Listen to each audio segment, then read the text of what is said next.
The iron shackles had rubbed her wrists raw until the desert dust caked over the wounds like a second skin.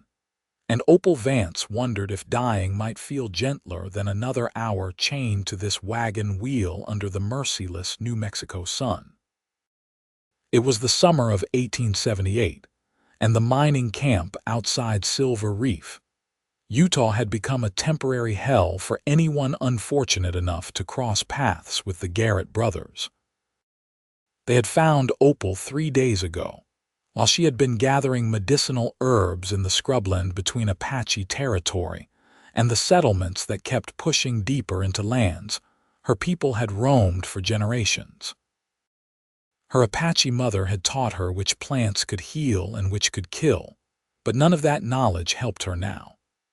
The Garrett brothers did not care that her father had been a white trapper who loved an Apache woman, or that Opal had grown up between two worlds, belonging fully to neither. They saw only an opportunity for profit, a young woman they could sell to the highest bidder in any number of frontier establishments that trafficked in human misery. The older Garrett brother, Marcus, had struck her across the face when she tried to run. The younger one, Silas, had laughed and said she would fetch a good price once they cleaned her up.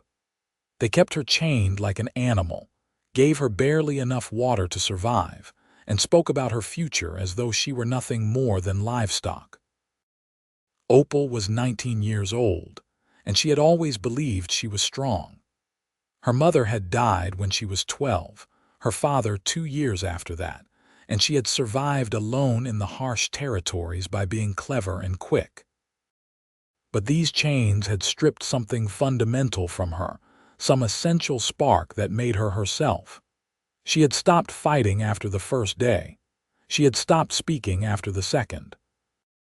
Now, on the third day, she barely had the strength to lift her head when she heard horses approaching the camp. The Garrett brothers were drunk by the fire, passing a bottle of whiskey between them. They did not hear the rider until he was almost upon them, which spoke either to their stupidity or to the stranger's skill at moving quietly across the desert floor. "Evening, gentlemen," came a voice that somehow managed to sound both polite and dangerous. "Mind if I water my horse?" Opal lifted her eyes and saw him for the first time. He sat tall in the saddle, a young man perhaps 22 or 23 years old, with dark hair that needed cutting and eyes the color of storm clouds. He wore the practical clothes of a working cowboy, worn leather chaps, a faded blue shirt, a hat that had seen better days. But it was the way he carried himself that caught her attention. There was a stillness to him, a watchfulness that reminded her of the mountain lions her mother had taught her to respect. Marcus Garrett stood, swaying slightly. "Water's free. Anything else will cost you. That seems fair." The cowboy dismounted with easy grace and led his buckskin mare toward the water barrel near the wagon, which meant he had to walk past Opal. Their eyes met for just a moment, and she saw something flicker across his face. Surprise, then anger, then something harder to define. His gaze dropped to the chains on her wrists, then to the dried blood on her temple where Marcus had hit her. He watered his horse without speaking, but Opal noticed how his jaw had tightened, how his hands moved with careful deliberation as though he was forcing himself to stay calm. When he finished, he walked back toward the Garrett brothers with that same dangerous courtesy. "That woman chained to your wagon," he said conversationally. "She your prisoner?" Silas grinned, showing crooked teeth. "She is our property, bought and paid for." "Funny," the cowboy said. "I have been ranching in these territories for 5 years now, and I am pretty sure the law does not allow for the buying and selling of people anymore. There was a war about it and everything." Marcus took a step forward, his hand dropping to the gun at his hip. "You calling us liars, boy?" "I am calling you slavers," the cowboy replied, and his voice had lost all pretense of politeness. "Which is worse." Everything happened very fast after that. Marcus went for his gun, but the cowboy was faster. His revolver cleared leather in a smooth motion that spoke of countless hours of practice, and the shot echoed across the desert like thunder. Marcus Garrett fell backward with a bullet in his shoulder, screaming. Silas tried to run, but the cowboy fired again, this time into the dirt at his feet. "Next one goes through your knee," the cowboy said flatly. "Your choice." Silas froze, hands raised.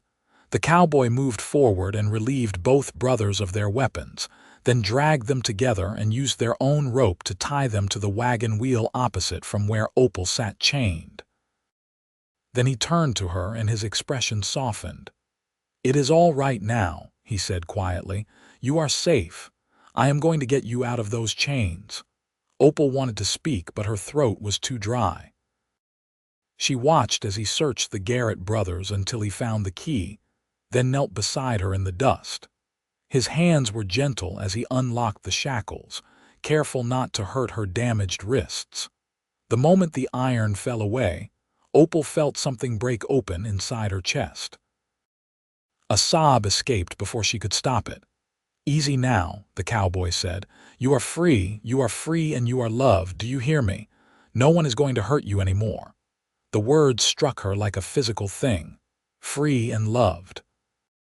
She had not felt either of those things in so long that they seemed like a foreign language. She looked at this stranger who had appeared out of the desert like an answer to a prayer she had been too beaten down to voice, and something shifted in the landscape of her heart. "Who are you?" she whispered, her voice cracking from disuse. "My name is Nathan Hunt," he said, "and I think we need to get you somewhere safe." He brought her water first, making her drink slowly so she would not get sick.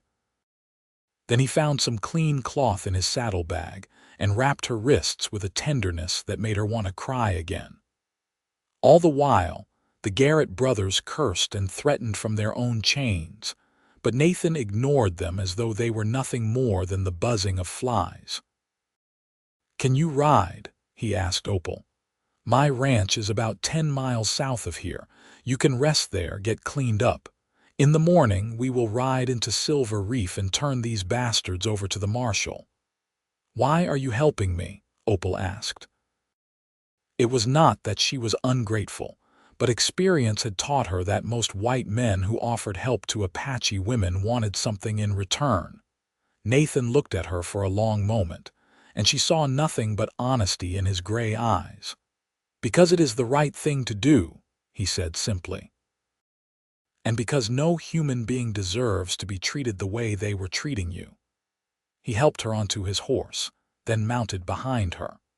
Opal was acutely aware of the warmth of his body at her back, the strength of his arms as he held the reins on either side of her. She had not been this close to anyone since her father died, and the intimacy of it should have frightened her. Instead, she felt something she had almost forgotten, the possibility of trust. They left the Garrett brothers tied up with enough water to last until the marshal could collect them.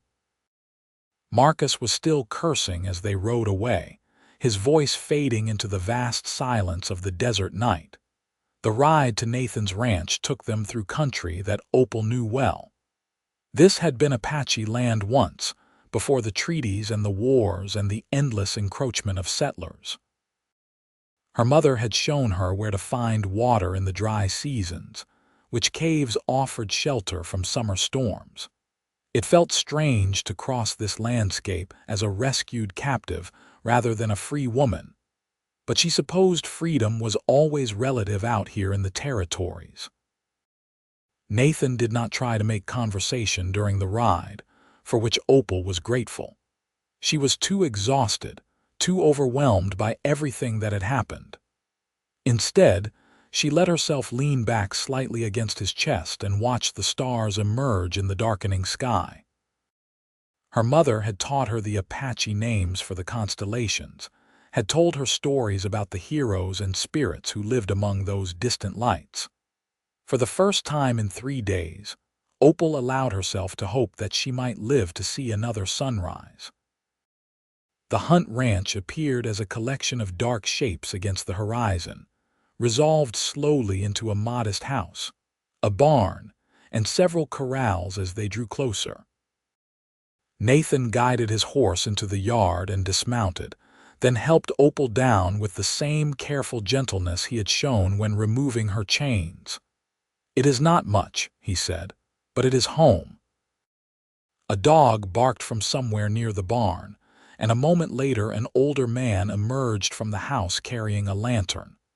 He was perhaps 50, with silver threading through his dark hair and the weathered face of someone who had spent decades under the desert sun. "Nathan, that you boy?" The man raised the lantern higher, and his eyes widened when he saw Opal. "What in the name of heaven happened?" "Found her chained to a wagon about 10 miles north, Pa," Nathan said. "The Garrett brothers were planning to sell her. I tied them up for the marshal to collect." Nathan's father came closer, his expression shifting from surprise to anger as he took in Opal's condition. "Those sons of bitches," he muttered.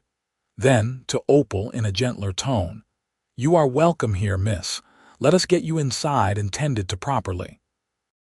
The interior of the Hunt house was simple but clean, with handmade furniture and the kind of details that spoke of a home rather than just a dwelling. There were books on a shelf, a rifle over the fireplace, a woman's shawl draped over the back of a chair. Opal's eyes went to that shawl, and Nathan's father followed her gaze. "My wife passed 2 years ago," he said quietly. "Fever took her one winter, and there was not anything any of us could do, but she would have wanted you to feel welcome here. She always said a home was measured by the kindness it offered to strangers." He introduced himself as Thomas Hunt, then heated water so Opal could wash. They gave her one of his late wife's dresses to wear, and though it was a bit too large, it felt like a luxury after days in her torn and filthy clothes. She cleaned her wounds as best she could and braided her long black hair away from her face. When she emerged from the small back room where she had changed, she found Nathan and his father sitting at the kitchen table. They had prepared a simple meal of beans, bread, and coffee, and the smell of food made Opal's stomach clench with sudden hunger. She sat down carefully, still not quite able to believe that this was real, that she was truly safe. "Eat as much as you like," Thomas said. "You look like you have not had a decent meal in a while." Opal ate slowly, mindful of her shrunken stomach. Between bites, she told them her story. She explained about her parents, about growing up between the Apache and white worlds, about trying to make a life for herself in the territories after her father died.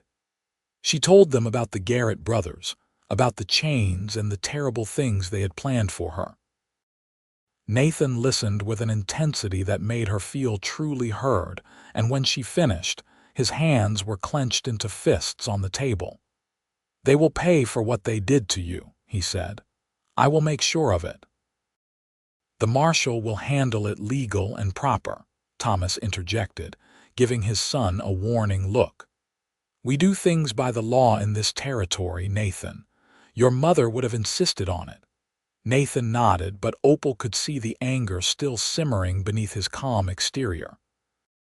It surprised her, the depth of his fury on her behalf. She barely knew this man, yet he had risked his life to free her, and was now offering her shelter without asking for anything in return. It went against everything her experience had taught her about how the world worked. "Why did you really stop at their camp?" she asked Nathan. "You could have just watered your horse and left." He was quiet for a moment, turning his coffee cup between his hands. "I have spent my whole life in these territories," he finally said. "I have seen what happens when good people look the other way, when they decide that someone else's suffering is not their problem. My mother taught me that every person has value, that we are all connected by our common humanity. When I saw you chained there..." He shook his head. "I could not have lived with myself if I had ridden away." "You could have been killed," Opal pointed out. Some things are worth the risk, Nathan said, meeting her eyes. Something passed between them in that moment, a connection that went deeper than words. Opal felt her heart begin to beat faster, felt a warmth spreading through her chest that had nothing to do with the coffee she was drinking. She looked away first, suddenly shy in a way that felt both foreign and familiar. Thomas cleared his throat. "Well, it is late, and I imagine you are exhausted, Miss Vance. We have a spare room that was our daughter's before she married and moved to California. You are welcome to stay as long as you need." The room was small but comfortable, with a real bed and a window that looked out over the desert. Opal lay down between clean sheets and felt tears slip down her temples. 3 days ago, she had thought her life was over. Now she was safe, fed, and sleeping in a bed for the first time in longer than she cared to remember. And she owed it all to a cowboy named Nathan Hunt, who had looked at her and seen a human being worth saving. She fell asleep thinking about his gray eyes and the way he had said, "You are free and you are loved." Morning came with golden light and the sound of roosters crowing. Opal woke slowly, momentarily disoriented before memory returned. She dressed quickly and found her way to the kitchen, where Thomas was frying eggs and bacon. "Nathan already rode out to check the cattle," he said when he saw her. "But he will be back by midday, and then you two can head into town to see Marshal Dawson." "How are you feeling?" "Better," Opal said, and it was true. Her wrist still ached and her body was covered in bruises, but the crushing despair of yesterday had lifted. "Thank you for taking me in." "I know it is a risk, harboring someone like me." Thomas frowned. "Someone like you, half Apache," Opal clarified. "There are plenty of people in these territories who would not appreciate you helping someone with my blood." "Then those people are fools," Thomas said firmly. "My wife's mother was Navajo. Did Nathan mention that? We know what it is like to live between worlds. You are as welcome here as anyone, Miss Vance, and do not let anyone tell you different." Opal felt emotion tighten her throat. She had grown used to rejection, to people seeing her heritage before they saw her. To be accepted so readily, so completely, felt like a gift she had not known she needed. She spent the morning helping Thomas with small tasks around the ranch. It felt good to be useful, to have purpose again. They were mending a section of fence when Nathan returned, riding in with the easy confidence of a man who had been born in the saddle. He smiled when he saw Opal, and she felt her pulse quicken in response. "Ready to face the marshal?" he asked. "As ready as I will ever be," she replied. They saddled a second horse for Opal, a gentle mare named Sage, and set out for Silver Reef. The town was about an hour's ride, following the trail that wound through red rock canyons and across alkali flats. Nathan rode beside her, pointing out landmarks and telling stories about the area. He had a way of talking that put her at ease, his voice steady and warm as the sun on her shoulders. "Tell me about your family," Opal said at one point. "Your father mentioned a sister." "Rebecca," Nathan confirmed. "She is 5 years older than me. Married a man who runs a general store in Sacramento and has 2 little boys who I have never met. She keeps writing to us, asking Pa and me to move out there, says California is the future. But I cannot imagine leaving this place. It gets into your blood, you know. The desert, the open sky. It is home." "I know exactly what you mean," Opal said. "My mother used to say that the land holds memory, that if you listen closely enough, you can hear the stories it tells. I used to think that was just poetry, but the older I get, the more I understand what she meant." Nathan looked at her with evident interest. "What kind of stories does the land tell?" "About the people who came before us," Opal said. "About the way water shapes stone over centuries, about how life finds a way to survive even in the harshest places. About resilience and change and the cycles that govern everything." She paused, then added quietly, "My mother taught me that we are not separate from the land. We are part of it, and it is part of us. That is why it hurts so much when people treat it as something to be conquered rather than respected." "Your mother sounds like she was a wise woman," Nathan said. "She was," Opal agreed. "I wish I had understood that better before she died. I was so young, so angry about having to hide who I was. She tried to teach me to be proud of my heritage, but I spent too many years wishing I could be one thing or the other instead of both." "And now?" Nathan asked gently. Opal considered the question. "Now I think maybe both is what makes me strong. I can move between worlds in a way that people who only belong to one never could. It has been lonely, but it has also given me perspective." They rode in comfortable silence for a while after that, and Opal found herself stealing glances at Nathan when she thought he was not looking. He had a good profile, strong and honest, and there was something deeply appealing about the way he sat his horse. More than that, though, she appreciated how he listened when she talked, really listened as though her words mattered. Silver Reef appeared on the horizon like a mirage made solid. The town had sprung up around silver deposits discovered just a few years earlier, and it had the chaotic energy of all boom towns. The main street was lined with hastily constructed buildings. Saloons, a hotel, a general store, a church with a steeple that seemed overly optimistic about the town's permanence. Men in work clothes moved between the buildings, and the sound of hammers and saws created a constant background rhythm. Nathan led them directly to the marshal's office, a small structure with iron bars on the windows. Marshal Dawson turned out to be a competent-looking man in his 40s with shrewd blue eyes and a no-nonsense demeanor. He listened carefully as Nathan explained about finding Opal and the Garrett brothers, and his expression grew darker with every detail. "The Garretts have been trouble for a while now," Dawson said when Nathan finished, "but we have never been able to make anything stick. This time will be different. Miss Vance, I will need you to make a formal statement about what they did to you. Will you be willing to testify if this goes to trial?" Opal hesitated. Standing up in a courtroom, telling a room full of strangers about the worst days of her life, sounded like a special kind of torture. But then she thought about other women who might fall into the Garrett brothers' hands if someone did not stop them. "I will testify," she said. "Good woman," Dawson said. "Nathan, can you show me where you left them?" "I will do better than that," Nathan replied. "I will ride out with you and help you bring them in." They made plans to leave at first light the following morning. Nathan arranged for Opal to stay at the hotel that night, paying for her room over her protests. "You are safe here," he assured her. "The hotel owner is a decent man and there is a lock on the door. I will be back to check on you before supper." Opal spent the afternoon in her hotel room, processing everything that had happened. Just yesterday, she had been chained and hopeless.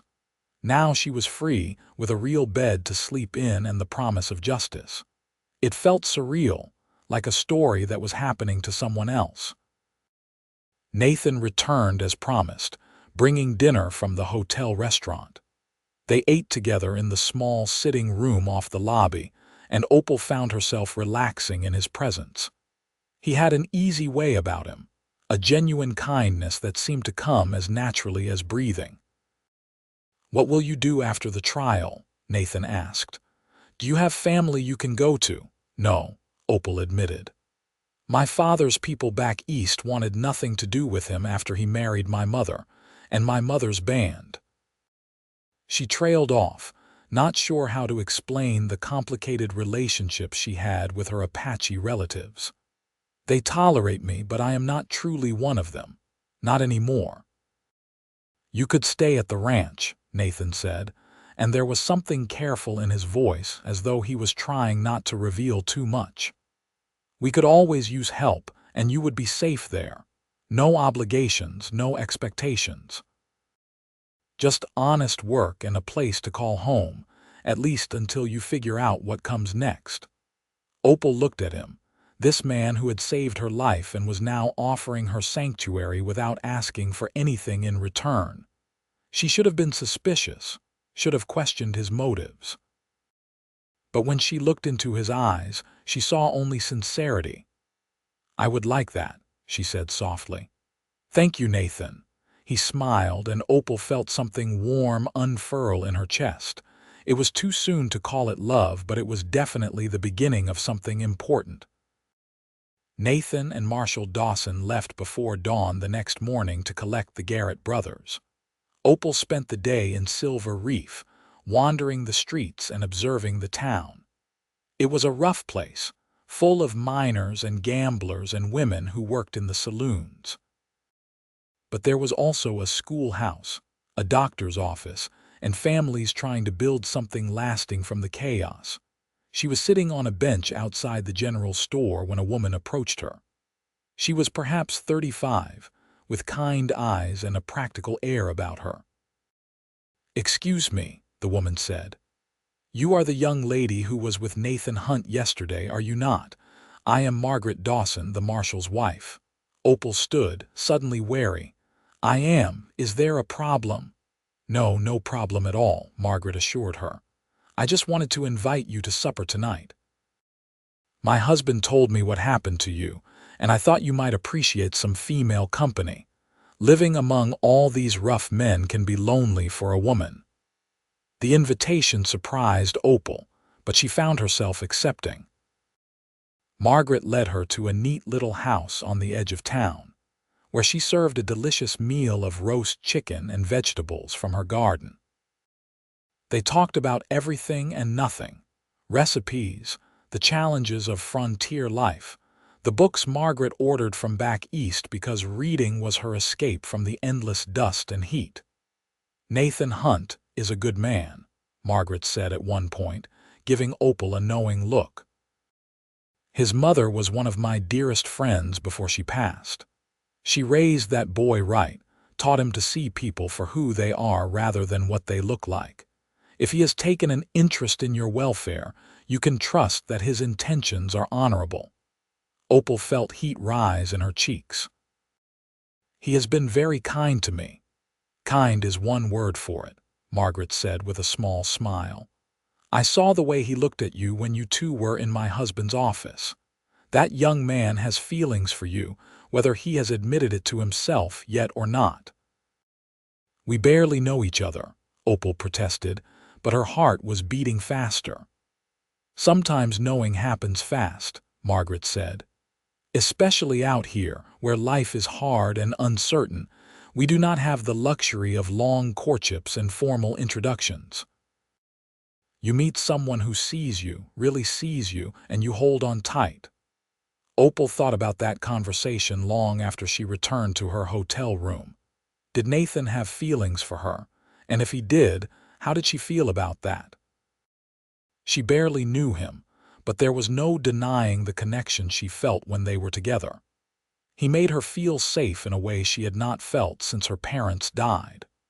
More than that, he made her feel valued, as though her thoughts and experiences mattered.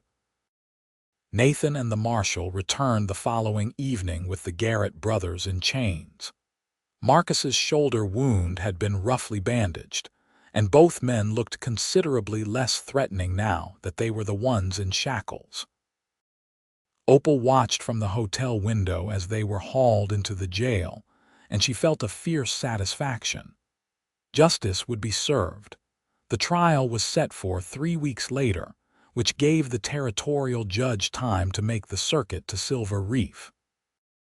In the meantime, Opal returned to the Hunt Ranch with Nathan, settling into a routine that felt surprisingly natural. She helped Thomas with the cooking and gardening, learned to handle horses in a way her Apache upbringing had not taught her, and spent long hours working alongside Nathan as he tended the cattle and maintained the property. They talked constantly during those weeks. Nathan told her about growing up in the territories, about losing his mother and how it had changed his relationship with his father. Opal shared stories about her childhood, about the traditional Apache ways her mother had taught her, and the frontier skills she had learned from her trapper father. They discovered shared loves: the silence of the desert at dawn, the satisfaction of hard work, the importance of living with integrity. And slowly, carefully, they began to fall in love. It happened in small moments. The way Nathan brought her coffee in the morning, prepared exactly as she liked it. The way Opal mended his torn shirt without being asked. The way their hands would brush when passing tools, sending little sparks of electricity through both of them. The way they began to seek each other out, finding excuses to work together, to ride together, to simply be in each other's presence. Thomas watched this courtship with evident approval. "You two remind me of how it was with my Elizabeth," he told them one evening. That same sense of rightness, like two pieces that were always meant to fit together. The day of the trial arrived with oppressive heat and cloudless skies. The entire town turned out for the proceedings, which were held in the church, since it was the only building large enough to accommodate everyone. Opal wore one of the dresses that had belonged to Nathan's mother, altered to fit her smaller frame, and she held her head high as she walked into that church, despite the hostile stares from some members of the crowd. The trial lasted 2 days. Opal testified about her capture and captivity, forcing herself to remain calm and clear even when the Garrett brothers' lawyer tried to trip her up with aggressive questioning. Nathan testified about finding her and the condition she was in. Marshal Dawson presented evidence of other suspected crimes the Garrett brothers had committed. The prosecutor, a sharp young man from Santa Fe, argued passionately that slavery was illegal and immoral, and that the Garrett brothers represented the worst kind of criminal, those who profited from human suffering. The jury deliberated for less than an hour before returning guilty verdicts on all counts. Marcus and Silas Garrett were sentenced to 15 years of hard labor in the territorial prison, and as the verdict was read, Opal felt a weight lift from her shoulders. It was over. They could not hurt her or anyone else ever again. Nathan was waiting for her outside the church. Without a word, he pulled her into his arms, and Opal let herself lean into his strength. She felt safe there, cherished, and when he pulled back just enough to look into her eyes, she saw everything she needed to know in his expression. "Come home with me," he said quietly. "Not just for now, for always. Marry me, Opal. Let me spend the rest of my life proving that you are free and loved." Opal's breath caught. It was fast, perhaps too fast by conventional standards. But Margaret Dawson had been right. Out here in the territories, you did not wait when you found something real. "Yes," she whispered. "Yes, I will marry you." Nathan's smile was like the sun breaking through clouds. He kissed her there on the church steps with half the town watching, and Opal kissed him back, pouring all her hope and happiness and love into that single perfect moment. They were married 2 weeks later in that same church, with Thomas and Margaret and half the town in attendance. Opal wore a white dress that Margaret helped her sew, with traditional Apache beadwork that Opal added herself, a symbol of both halves of her heritage coming together. Nathan wore his best suit and looked so handsome that Opal felt her heart might burst from the sheer joy of it all. The years that followed were not always easy, but they were good. Opal and Nathan built a life together on that ranch, expanding the herd and adding rooms to the house as their family grew. Their first child was a son they named Thomas after Nathan's father, a sturdy boy with his father's gray eyes and his mother's black hair. 2 years later came a daughter they called Elizabeth after Nathan's mother, fierce and independent from the day she was born. Opal taught her children about their Apache heritage, sharing the stories and skills her own mother had passed down to her. Nathan taught them to be honorable, to stand up for what was right even when it was difficult. Together, they raised children who were proud of all parts of their heritage, who moved through the world with confidence and compassion. Thomas the Elder lived to see his grandchildren grow, passing peacefully in his sleep when young Thomas was 10 and Elizabeth 8. They buried him next to his wife on a hill overlooking the ranch, and Opal planted sage and desert marigolds on the grave because those had been his favorite plants. The ranch prospered over the years. Nathan proved to be an astute businessman as well as a skilled rancher, and by the time he was 40, the Hunt Ranch was one of the most successful operations in the territory. But success never changed him. He remained the same kind, honest man who had broken a stranger's chains and offered her freedom and love in the same breath. Opal sometimes thought about that day in the desert, about how close she had come to losing everything. The Garrett brothers had tried to break her, to reduce her to nothing more than property to be bought and sold. Instead, their cruelty had led her to Nathan, had set her on a path toward a life more beautiful than anything she could have imagined in her darkest moments. She learned that healing was not a straight line. There were nights when she woke from nightmares about chains and thirst and hopelessness. But Nathan was always there, pulling her close and whispering that she was safe, that she was loved, that nothing would ever hurt her again. And gradually, over months and years, the nightmares came less frequently, until they were nothing more than occasional shadows that no longer had the power to control her. Opal found purpose in using her knowledge of traditional medicine to help others in the community. She became known as someone who could treat ailments when the doctor was unavailable, who knew which plants could reduce fever or ease pain. Women came to her for help with difficult pregnancies, children with mysterious rashes, men with infected wounds. She never turned anyone away, regardless of whether they could pay, and her reputation for healing spread throughout the territory. Nathan supported her work completely, proud of his wife's skills and the respect she earned from their community. He built her a dedicated space in the barn where she could dry herbs and prepare medicines, and he often rode with her when she went into the desert to gather plants, keeping watch while she worked and carrying her baskets when they grew heavy. Their marriage deepened over the years, growing from that initial spark of connection into something solid and enduring. They learned each other's rhythms, the small ways they could show love through daily actions. Nathan always made sure Opal had the first cup of coffee in the morning. Opal always checked that Nathan's favorite shirt was clean for Sunday services. They worked together in comfortable silence, spoke to each other with unfailing courtesy even during disagreements, and maintained the kind of physical affection that kept their bond strong. The passion between them never faded. Even after years of marriage, Nathan could make Opal's pulse quicken with a certain look, and she knew she had the same effect on him. Their bedroom was a sacred space where they came together not just as husband and wife, but as two souls who had found completion in each other. When young Thomas turned 12, Nathan began teaching him the ranching business in earnest.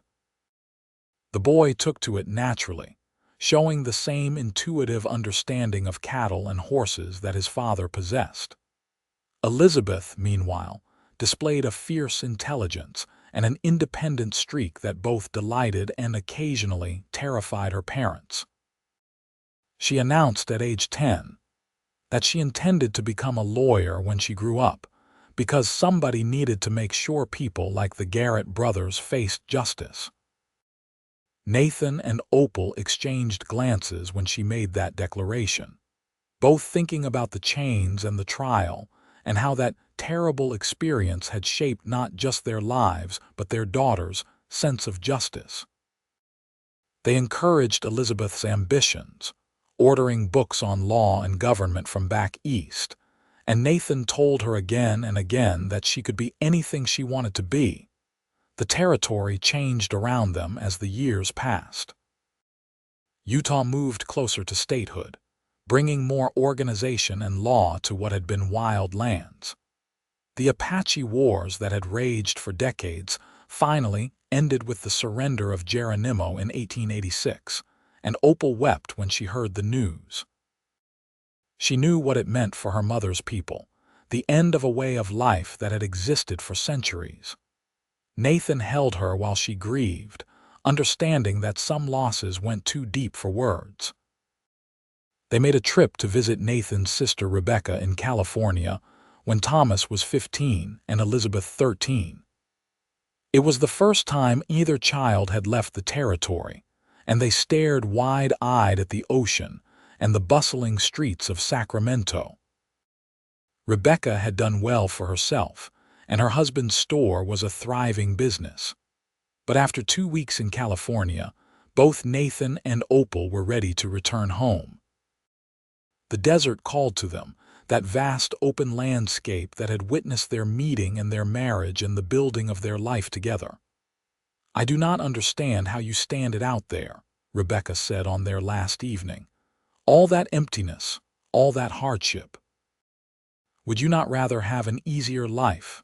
Nathan looked at Opal, and she smiled back at him, both of them understanding something Rebecca never would. "The desert is not empty," Opal said gently. "It is full of life if you know how to see it. And as for hardship, well, anything worth having requires some struggle. We have everything we need," Nathan added, taking Opal's hand. "We have each other, we have our children, we have land we love. What more could we want?" Rebecca shook her head but smiled. "You two are exactly as stubborn as you were when you got married. I suppose some things never change." They returned to the ranch renewed, appreciating their life even more after seeing what else was possible. Thomas took over more of the daily operations as he grew older, showing a maturity beyond his years. Elizabeth continued her studies with a determination that promised she would indeed achieve her goal of becoming a lawyer, improbable as it might seem for a young woman, especially one of Apache heritage. The years continued to pass in a rhythm of seasons and routine. Summers brought heat and hard work. Autumns brought cattle drives and harvest. Winters brought cold and the chance to rest. Springs brought new life and renewal. Through it all, Nathan and Opal remained each other's anchor, the constant in a changing world. When they had been married for 15 years, Opal discovered she was pregnant again. It was a surprise, as they had assumed their family was complete, but it was a welcome one. Their third child, another son, was born in the spring of 1893. They named him Samuel, and he came into the world with a fierce cry that suggested he would not be overlooked despite being the youngest. Thomas, now 17, was protective of his baby brother from the start. Elizabeth, 15 and increasingly interested in the larger world beyond the ranch, was nevertheless enchanted by the tiny infant. Opal watched her older children with Samuel and felt her heart overflow with gratitude for the family they had built. Nathan, now 43, took to late fatherhood with the same steady devotion he brought to everything. He was more patient this time around, more willing to savor the small moments. Opal would often find him in the rocking chair by the fireplace, holding Samuel and telling him stories about the ranch, about the desert, about all the things he would learn as he grew. "You ever regret it?" Nathan asked Opal one evening after the children were asleep. "Marrying me, staying here. You could have had an easier life." Opal set down her mending and looked at him with affection. "I have never regretted a single day," she said honestly. "You gave me back my life, Nathan. You gave me freedom and love and a home. You gave me a family. How could I possibly regret any of that?" "I was the lucky one," Nathan said. "Finding you changed everything for me. Before that day, I was just going through the motions, running the ranch because it was what I was supposed to do. But you gave me purpose. You made me want to be better, to build something meaningful." They had variations of this conversation many times over the years, both of them still slightly amazed that they had found each other, that a terrible situation had led to such profound happiness. Thomas left for college when he was 19, heading to agricultural school in Colorado to learn modern ranching techniques. It was hard to see him go, but both Nathan and Opal knew it was important for him to expand his horizons. He returned every summer to work on the ranch, bringing new ideas and enthusiasm that helped keep the operation competitive. Elizabeth left 2 years later, heading east to study law at one of the few universities that would accept a woman. She faced prejudice and challenges at every turn, but she was her mother's daughter, tough and resilient. Her letters home were full of frustration and determination in equal measure, and Opal saved every one of them, proud beyond measure of her fierce daughter. That left Samuel at home, the surprise child who had come along just when Nathan and Opal thought their parenting days were behind them. He grew up with more freedom than his older siblings had, the benefit of having parents who were less anxious the third time around. He was a quiet, thoughtful boy who loved the land as much as his father did and showed early promise as a natural horseman. Nathan and Opal aged together gracefully. Gray threaded through Nathan's dark hair, and lines deepened around his eyes from years of squinting into the sun. Opal's black hair remained mostly dark, but her face showed the marks of a life fully lived. They both moved a bit slower than they once had, felt aches in joints that had once been flexible, but neither of them complained. They had earned every line and every ache. On their 20th wedding anniversary, Nathan took Opal back to the spot where he had found her chained to that wagon wheel. It was something they had talked about but never done, both of them uncertain whether revisiting that place would be healing or painful. The camp was long gone, of course, nothing but empty desert where terrible things had once happened. They stood together in the dust and heat, and Opal felt the ghosts of fear and desperation that had haunted her that day. But they were distant ghosts now, powerless to hurt her. "Thank you," she said to Nathan, "for breaking those chains, for seeing me as a person worth saving." "You saved me just as much as I saved you," Nathan replied. "Before you, I was half alive, just going through the motions. You woke me up, made me feel things I had not let myself feel since my mother died. You taught me what it means to truly love someone." They made love that night with the tenderness and passion that still existed between them after 20 years of marriage. Later, lying in each other's arms, Opal thought about the journey that had brought them here. From chains to freedom, from despair to joy, from strangers to soulmates. It had not always been easy, but it had been worth every challenge. Thomas returned to the ranch permanently when he was 25, bringing with him a wife named Sarah whom he had met at agricultural school. She was a practical, warm young woman who took to ranch life immediately, and Opal welcomed her with open arms. Within a year, they had given Nathan and Opal their first grandchild, a girl they named Opal in honor of her grandmother. Elizabeth graduated from law school against all odds and returned west to open a practice in Santa Fe. She specialized in cases involving land rights and Native American issues, using her skills to fight for justice in a system that was often stacked against the vulnerable. She never married, claiming she was too busy with her work, but she visited the ranch regularly and maintained close relationships with her family. Samuel grew into a quiet, capable young man who took over more and more of the ranch operations as Nathan slowed down. He had his father's steady nature, and his mother's intuition about the land. And it was clear that the ranch would be in good hands when Nathan was ready to truly retire. On a cool autumn evening in 1903, when they had been married for 25 years, Nathan and Opal sat on the porch watching the sunset paint the desert in shades of gold and crimson.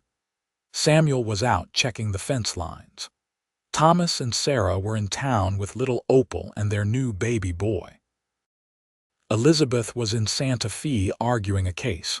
The house was quiet, just the two of them like in the early days. "We did all right, did we not?" Nathan said, taking Opal's hand. "We did better than all right," Opal replied. "We built something beautiful, something lasting."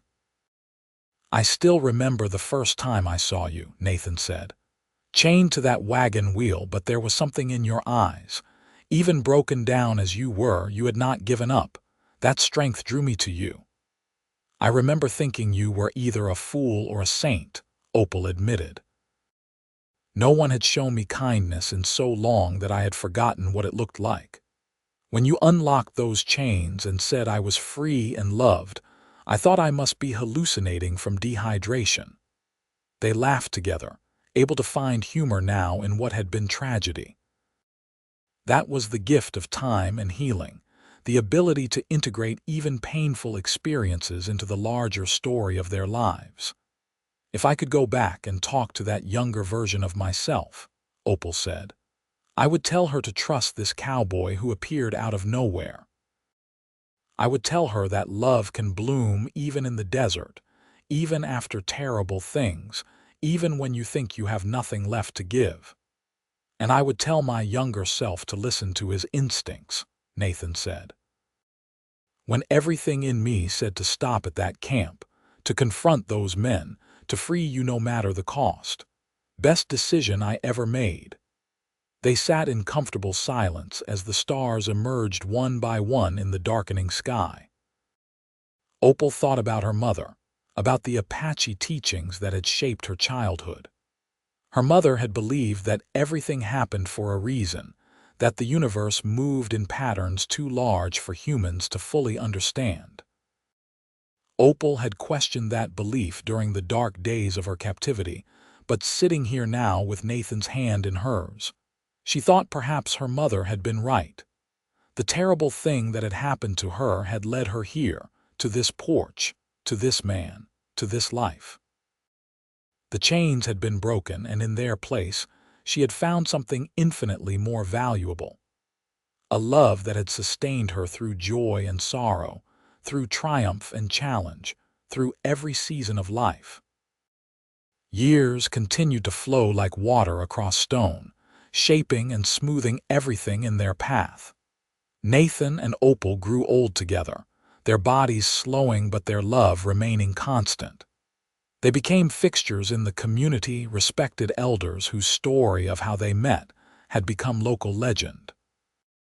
Young couples would sometimes ride out to visit them, seeking advice about marriage and life. Nathan's hair went completely white, and his strong hands developed a tremor that made detailed work difficult. Opal's vision began to fail, though she refused to admit it until she nearly walked into a fence post. They helped each other navigate these changes with patience and humor, accepting aging as a natural part of the journey.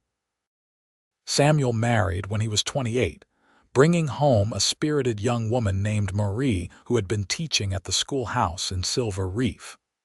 The wedding was held at the ranch, with family and friends gathered to witness the union. Opal watched her youngest son make his vows and felt the circle of life continuing. She had been given a second chance at life, and that chance had multiplied into children and grandchildren, into a legacy that would endure long after she was gone.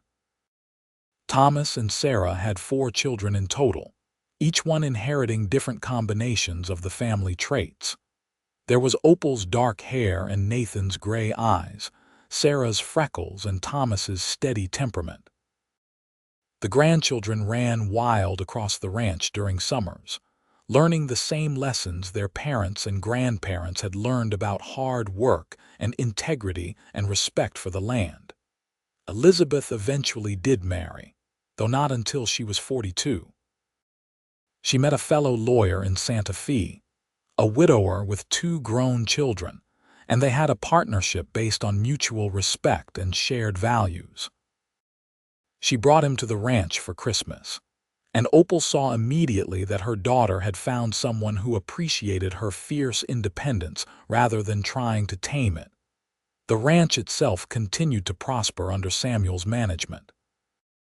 He introduced new breeding techniques and more sustainable grazing practices, always balancing innovation with respect for tradition. Nathan and Opal transitioned into true retirement, spending their days in simpler pursuits.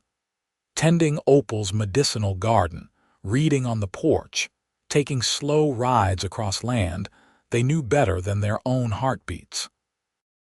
On their 40th wedding anniversary in 1913, their children organized a celebration that brought together everyone whose lives they had touched. The ranch was full of people. 3 generations gathered to honor the marriage that had started with broken chains and a cowboy's promise. There were speeches and toasts, laughter and tears, music and dancing late into the night. Nathan and Opal sat at the center of it all, holding hands like they always did, watching their legacy play out in the faces of children and grandchildren. Elizabeth stood up to speak, her lawyer's training making her a natural orator. "My parents' story has shaped everything about who I am," she said. "My mother taught me that resilience is not about never falling down, but about getting back up every time. My father taught me that true strength lies in protecting those who cannot protect themselves. Together, they showed me what love looks like when it is real and lasting. They built a marriage based on equality and respect, and they raised us to believe we could be anything we wanted to be. Everything good in my life traces back to them." Opal wiped tears from her cheeks as Elizabeth sat down. Thomas spoke next, then Samuel, each of them sharing their own perspective on what they had learned from their parents. The grandchildren had prepared a song, their voices joining in harmony that floated across the desert night. When everyone else had finished speaking, Nathan stood slowly, his body stiff but his voice still strong. "I am not much for speeches," he said. "But I want you all to know that every good thing in my life started the day I met Opal. She was in chains, but she was not broken. I freed her from those physical bonds, but she freed me from something just as constraining, a life without purpose or passion. She taught me what it means to truly love someone, to build a partnership based on trust and respect. Every day with her has been a gift, and I would not change a single moment." He sat down again, and Opal leaned her head against his shoulder. "You gave me back my life," she whispered. "And you have made every day since then worth living." The celebration continued late into the night, but eventually everyone drifted off to bed or headed home. Nathan and Opal remained on the porch, as they had on so many nights before, watching the stars wheel overhead. "40 years, Nathan said wonderingly.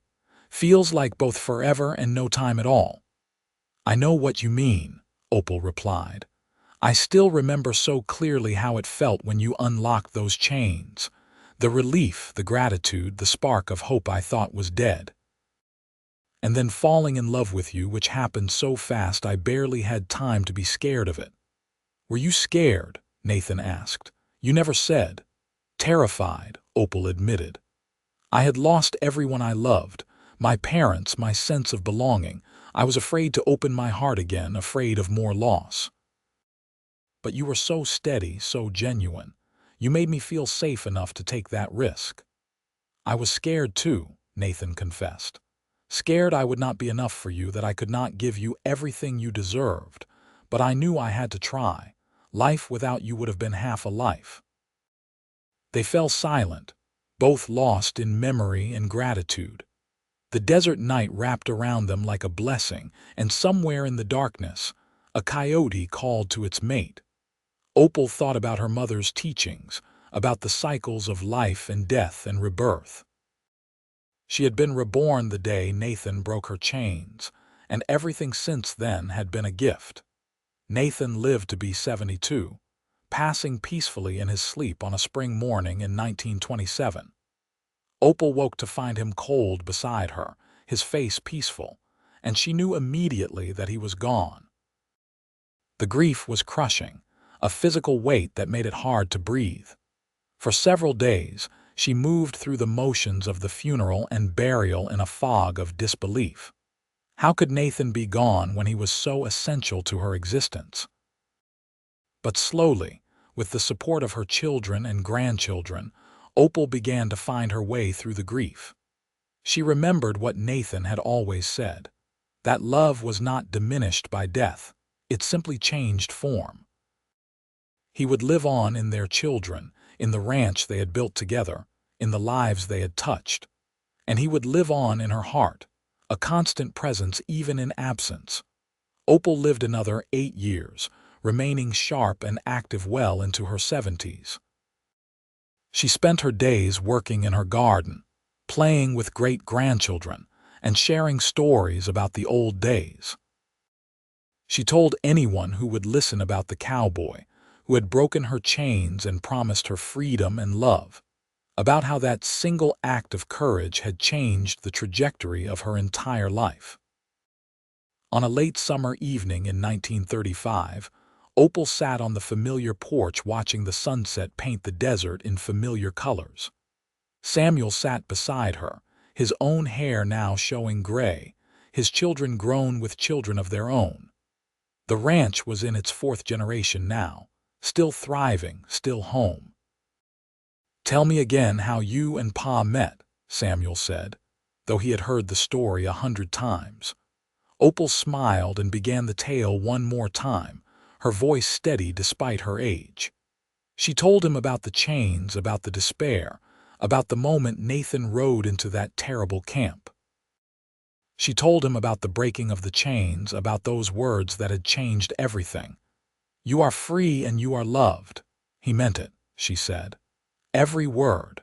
And he spent the next 40 years proving it to me. That is what real love looks like, Samuel.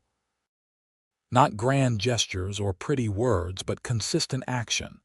Day after day, year after year, choosing each other, supporting each other, building something that lasts. Samuel squeezed her hand. "You two set an impossible standard for the rest of us." "Not impossible," Opal corrected gently. "Just honest. We were not perfect, your father and I. We had disagreements and challenges like any couple, but we faced them together with respect and love. That is the secret if there is one.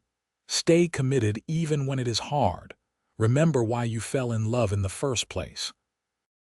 Never take each other for granted." The sun slipped below the horizon and stars began to emerge. Opal felt a strange peace settle over her, a sense that her own journey was nearing its end. She was not afraid. She had lived fully, loved deeply, and left behind a legacy that would endure for generations. What more could anyone ask from life? That night, Opal died in her sleep, her heart simply deciding it had beat enough times. Samuel found her in the morning, her face peaceful, a slight smile on her lips as though she had gone to meet someone she loved.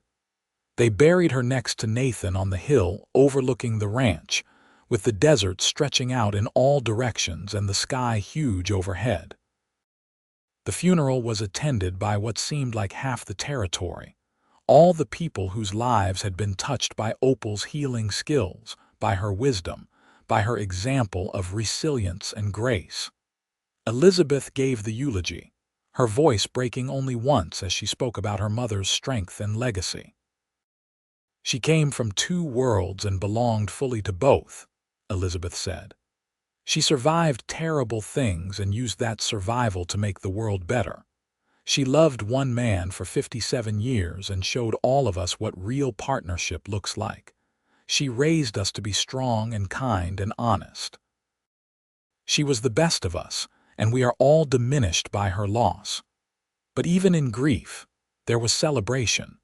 celebration of a life well lived, of love that had endured all challenges, of a legacy that would continue in children and grandchildren and great-grandchildren. The ranch would go on. The stories would be told. And somewhere in the vast desert sky, Opal and Nathan were together again, free and loved for all eternity. Years later, when great-grandchildren asked about the family history, they were told the story of the Apache girl who was found in chains and the cowboy who broke them. They learned about the promise he made and how he spent his life fulfilling it. They learned about resilience and love, about choosing courage over fear, about building something lasting from the wreckage of terrible circumstances. The ranch still stands, now in its 5th generation, still called the Hunt Ranch, though the name has changed through marriage and inheritance. The desert still stretches in all directions, harsh and beautiful and full of life for those who know how to see it. And on the hill overlooking everything, 2 graves sit side by side, marked with simple stones that bear their names and the years they lived, and a single inscription chosen by their children: free and loved forever. It was not a long inscription, but it said everything that needed saying. It captured the essence of their story, the promise that had started everything and the reality that had sustained them through decades of life together. From chains to freedom, from despair to joy, from strangers to soulmates, that was the journey of Opal and Nathan Hunt, and it was a journey worth remembering. Their story became part of the land itself, woven into the fabric of the community they had helped build. Young couples still visit their graves sometimes, bringing flowers and standing hand in hand, hoping that some of that enduring love might bless their own new beginnings. Old-timers in Silver Reef still tell the tale of the cowboy and the Apache girl, though the details have been smoothed by time into something almost mythical. But the grandchildren and great-grandchildren know the truth. It was not a myth or a legend. It was real people facing real challenges and choosing love over fear, justice over indifference, commitment over convenience. It was Nathan Hunt seeing a woman in chains and deciding that some things were worth fighting for. It was Opal Vance finding the courage to trust again after betrayal, to love again after loss, to build a new life from the ashes of the old. Their love story was written in the desert dust, marked by seasons of work and seasons of rest, chronicled in the faces of descendants who carry their blood and their values forward into new times. It was a story that began with breaking chains and ended with building legacy, and every chapter in between was filled with the kind of love that transforms not just individual lives but entire communities. The desert remembers them still. It holds their story in the red rocks and the sage brush, in the hills where their cattle grazed and the creeks where their children played. And on quiet evenings when the sunset paints the sky in impossible colors, some people swear they can still feel that presence, that love that was so strong it left an imprint on the land itself, free and loved. That was the promise, and that was the reality they built together, day by day, year by year, until death did them part, and even then, their love continued in all the lives they had touched and all the stories that would be told about them. It was, in the end, exactly what a love story should be. Honest and hard-won, passionate and practical, full of joy and sorrow and everything in between. It was real love, the kind that sustains and transforms, the kind that makes both people better than they were alone. And it all started with a cowboy who saw a woman in chains and chose to set her free.